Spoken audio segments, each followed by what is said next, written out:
ponto de vista, Fernanda Haddad, senão take 1. Prefeito, qual a importância do atual plano diretor para São Paulo e o que há de diferente nele comparado aos anteriores? Bom, são muitas inovações, né? Talvez a mais importante tenha sido reduzir o coeficiente de aproveitamento básico dos terrenos para 1. Ou seja, o direito do proprietário é construir uma vez a área do terreno. Mas o coeficiente máximo varia de 1 a 4. E para construir mais do que 1, a incorporadora, a construtora tem que, uma espécie de comprar uma outorga da cidade para ter o direito à edificação.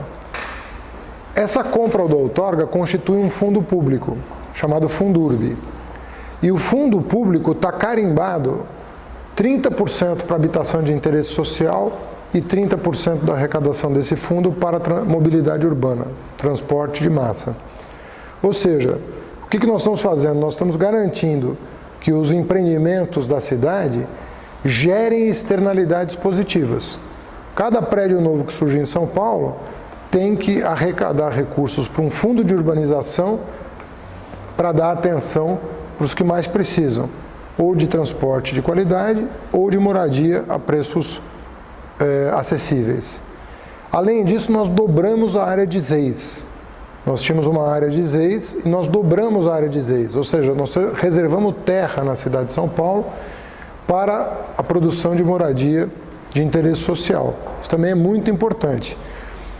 Então eu posso usar uma parte do fundo, os 30% para moradia, para desapropriar os terrenos demarcados. Então isso gera um ciclo virtuoso na cidade de reequilíbrio, em que pobres, ricos, classe média possam ocupar os espaços e organizar a cidade da maneira mais equilibrada possível, evitando o que a gente chama de gentrificação, que no fundo é a expulsão da população de baixa renda dos bairros consolidados. E quais são os desafios de encarar uma população tão contrária à cultura do transporte coletivo e que insiste na cultura do transporte individual em São Paulo? Olha, eu penso que isso está mudando em pouco tempo. A gente reclama muito de São Paulo, mas as últimas pesquisas de opinião sobre o assunto revelaram uma adesão forte às faixas de ônibus, 90% de aprovação, relativamente forte no que diz respeito a ciclovias, 59% de aprovação. Em relação à abertura das vias para a Lauseira aos finais de semana, 64% de aprovação, né, restringindo o uso do veículo individual, né, do automóvel, aos finais de semana. Então você vê que não é bem assim, a população tem o seu tempo, né, de compreensão, mas ela, depois que percebe que a medida é para o bem da maioria, né, ela consegue compreender e aderir. Atualmente, fala-se muito em cidade para pessoas, né? Acabou virando até uma forma de expressão. Para alguns, ao se referir à ocupação do espaço público, para alguns, pode também se referir à ocupação do espaço público. Seria essa a principal proposta da sua gestão, a ocupação das pessoas nos devidos lugares? Eu acredito que sim. Nós vivemos mais do que um processo de privatização da cidade.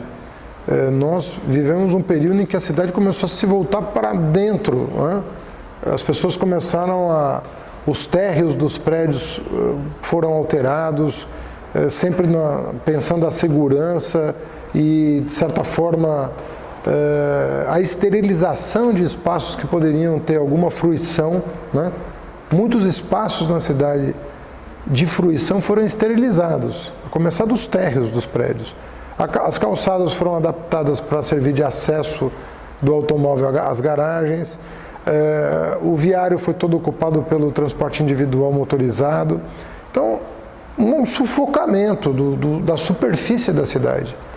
E uma cidade boa, ela é caracterizada por uma superfície livre, uma superfície que as pessoas possam, né, possam fazer desse espaço um ponto de encontro. E isso que foi suprimido de São Paulo. Então o plano diretor, o plano de mobilidade vem todo na direção contrária. E você resgatar a superfície da cidade por encontro das pessoas. Né? Na próxima eleição, o que você espera que seja feito com as iniciativas que ganharam visibilidade em sua gestão? E qual a dificuldade de conquistar eleitores por meio da gestão independente do partido? Olha, o quadro político no Brasil está muito confuso hoje, né? E difícil, é uma situação, é um ano muito atípico na história do Brasil. Nós vínhamos de um período de muita efervescência positiva, muito desenvolvimento, muitas oportunidades se abriram para a população de baixa renda, em todos os sentidos, crédito, casa própria, emprego, renda, acesso à universidade, acesso à educação profissional, tudo que você imaginar teve uma explosão no Brasil nos últimos 12 anos. E esse ano está na contramão de tudo que a gente viveu nos últimos 12 anos. Então, as pessoas estão confusas com razão e eu penso que o ano que vem vai ter reflexos desses dois períodos, tanto do lado bom das coisas quanto desse período mais difícil. Mas nós temos que, enfim, temos que dialogar com a sociedade para verificar, né, o grau de aderência. Agora, eu acho que as pautas municipais têm vida própria, mesmo num contexto conturbado nacional, né, em que oposição e situação não estão concorrendo para o desenvolvimento do país, né, estão comprometendo aí conquistas importantes, mas eu acho que a cidade tem sua pauta. Então, na eleição municipal, os temas municipais vão prevalecer sobre quaisquer outros, na minha opinião. Agora a gente vai falar sobre o levado, tá? O plano diretor, ele também possui um parágrafo único que possibilitou de discutir o que deve ser feito com ele. Fala-se em parque e em demolição. Ao mesmo tempo em que se discute essas questões, obras têm sido realizadas, normalmente na via, como a ciclofaixa. Existe um motivo para isso? Existe. O plano diretor... Desculpa interromper. Você pode só falar então que existe um motivo para isso? Que é documentário, então a sua fala ela fica dentro e não a nossa pergunta. Tá. Obrigada. Existe um motivo para isso. Qual é o motivo? Para você fazer a cidade conversar sobre o Minhocão, na forma do plano diretor, eu preciso chamar a atenção da cidade para o problema. Porque o Minhocão foi naturalizado. Ele está lá, vai ficar como se fosse o estado da natureza, ninguém vai mexer com aquilo.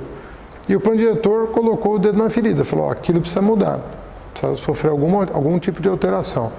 Você pode tomar uma decisão burocrática, falar, vou demolir ou vou transformar em parque, ou o que seria ruim, uma decisão burocrática, qualquer que seja, seria ruim, ou você chama a atenção da cidade para aquele espaço privilegiado, né, mas que tem uma cicatriz, e faz as pessoas imaginarem coisas e começarem a discutir o assunto.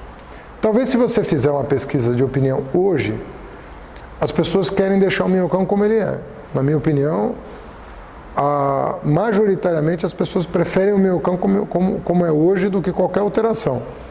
Então, se o plano diretor diz uma coisa que de certa maneira contradiz o senso comum, que é deixa como está, senão vai atrapalhar, o que você tem que fazer? Você tem que intervir no território, para o território chamar a atenção, para as pessoas olharem para aquilo como uma oportunidade. Então, óbvio que nós podíamos ter feito a ciclovia em outro lugar, poderíamos, mas lá era a maneira correta de chamar a atenção para as oportunidades urbanísticas, né, que devem ser consideradas. Então você ligou o centro, do centro a Francisco Matarazzo ali, se for seguir reto você vai dar na Lapa ali, já na zona oeste e tal, de uma maneira segura, tranquila. Iluminação LED que nós botamos embaixo na marquise, foi para as pessoas se apropriarem daquele espaço, né, começarem a olhar para aquilo de outro jeito, né. O fechamento aos sábados, né, estender o período de fechamento, foi também para chamar a atenção. E eu acho que tudo isso vai criando um ambiente de debate importante, né? De maneira que Outro dia eu vi uma matéria, se não me engano, na revista da Folha, falando que uma parte da juventude tem interesse em morar ali, naquela região, né, de Santa Cecília, e que já tem uma demanda de um público jovem, né, por apartamentos menores, né, um certo perfil de morador que vai enriquecer muito aquele pedaço da cidade, que é o que a gente quer que aconteça, né?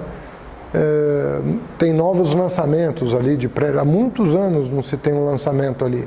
Se você percorrer aquele perímetro, você vai ver que tem vários lançamentos. E de apartamentos com um perfil de morador provável, né, diferenciado. Isso também é bom, porque esse pessoal vai ajudar a decidir o destino daquilo.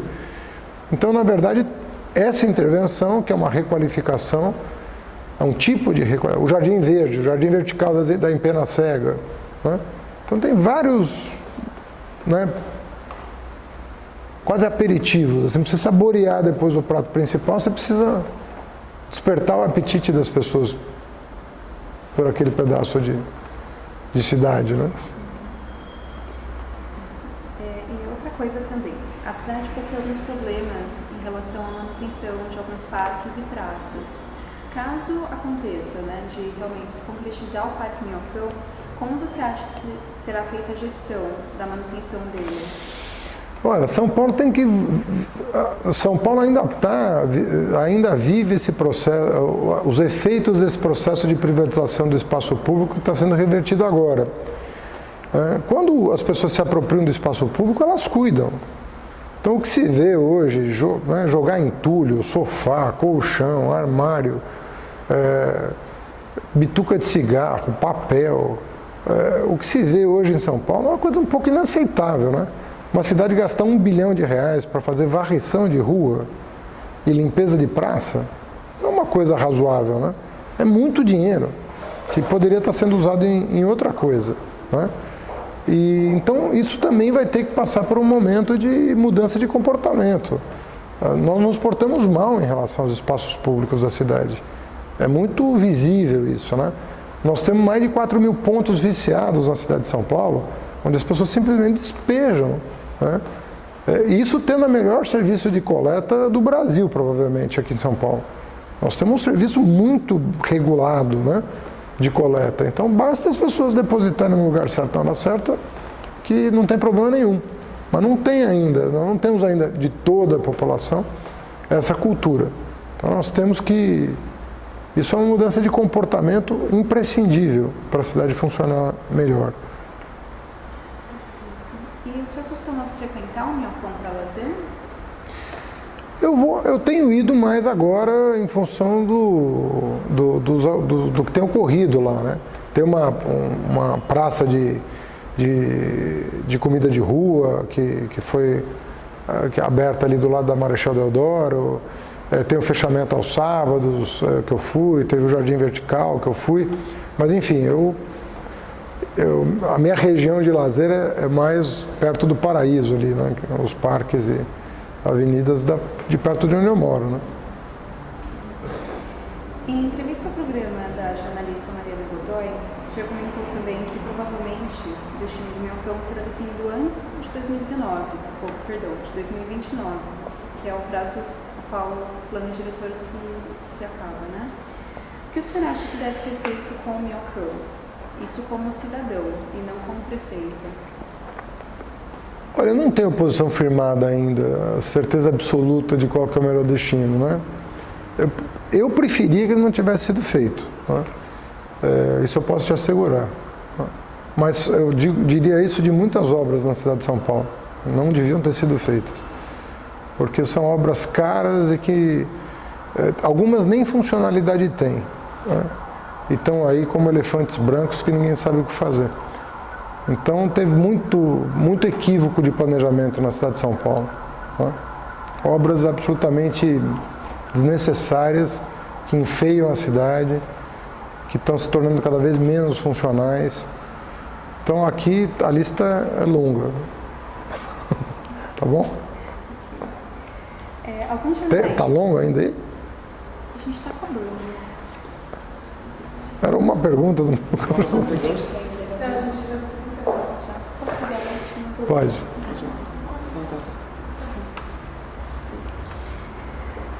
Alguns jornais internacionais, eles já noticiaram a sua determinação e a coragem também em implementar mudanças tão profundas numa cidade como São Paulo. Ao mesmo tempo que o senhor lida com elogios, é também muito criticado pelos próprios brasileiros. Do seu ponto de vista, essas ações que são consideradas revolucionárias servirão de base para uma cidade mais respeitosa ao próximo? Seria uma proximidade à cidade ideal? Olha, a gente tem uma concentração de meios de comunicação avassaladora no Brasil, né? E basicamente esses meios de comunicação pensam igual, né? E pensam diferente de mim. Então é natural que a crítica seja mais ouvida do que... Aí precisa de alguém de fora observar com uma certa isenção o que está acontecendo aqui para fazer uma reportagem mais imparcial. Aqui não, aqui a gente tem uma concentração enorme, né, de meios de comunicação, 4, 5 famílias monopolizam a opinião publicada, vamos dizer assim, e São Paulo é o que é muito em função do apoio desses meios a políticas públicas que, na minha opinião, estão equivocadas, né? Então, essa reversão de cultura, ela provoca esse tipo de coisa. Não entre os brasileiros, como você falou, entre os paulistanos, né? Porque no Brasil estão fazendo exatamente o que eu estou fazendo aqui, né? Está se fazendo ciclovia em todo canto, faixa de ônibus em todo canto, né? Então não vejo isso no Brasil, vejo isso mais em São Paulo. Mas aí é mais o partidarismo tradicional de algumas camadas sociais daqui do que propriamente discussão séria sobre política pública. Tá bom? Obrigado, viu?